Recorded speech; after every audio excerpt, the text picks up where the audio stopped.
अंदाज सांगतो, पाऊस पाहिजे का तुम्हाला? तुम्ही म्हणतात लगेच सांगतो कधी येणार आहे. तर आज आहे 13 जून 2026.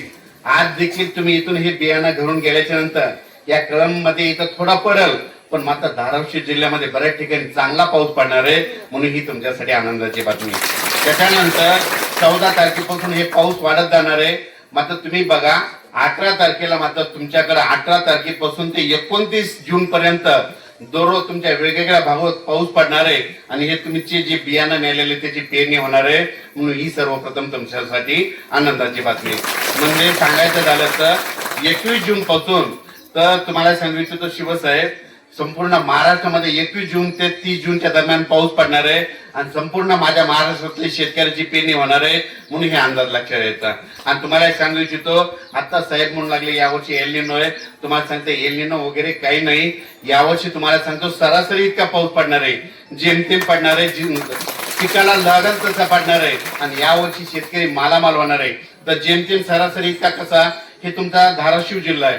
धाराशिव जिल्ह्यामध्ये दरवर्षी पाऊस कधी पडतो? 650 ते 700 मिलीमीटर पडतो. पण 2024-25 ला काय झालं? 1200 मिलीमीटर पाऊस पडला. म्हणजे 2 पावसाळ्यात इतका पाऊस पडला. तसा 26 ला पडणार नाही. पिकाला लागल तसा पडणार आहे, मात्र पिकं चांगली येणार आहेत, म्हणून ही सर्वप्रथम शेतकऱ्यांसाठी आनंदाची बातमी.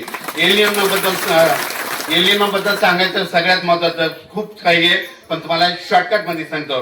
तुम्ही बघा इंग्रजी महिने कधी असतात? तर इंग्रजी महिने जानेवारीला सुरू होतात आणि हे जे एल निनो आहे ना, हे एल निनो डिसेंबर मध्ये उद्भवतो. आपल्या इकडे पेरणी कधी होते? जून महिन्यामध्ये. जानेवारी मध्ये महिना सुरू झाला, जून मध्ये पाऊस आला आणि एल निनो डिसेंबर मध्ये उद्भवणार आहे. मग डिसेंबर मध्ये एल निनो उद्भवणार आहे, त्याच्या आधीच आपला पाऊसच निघून झाला.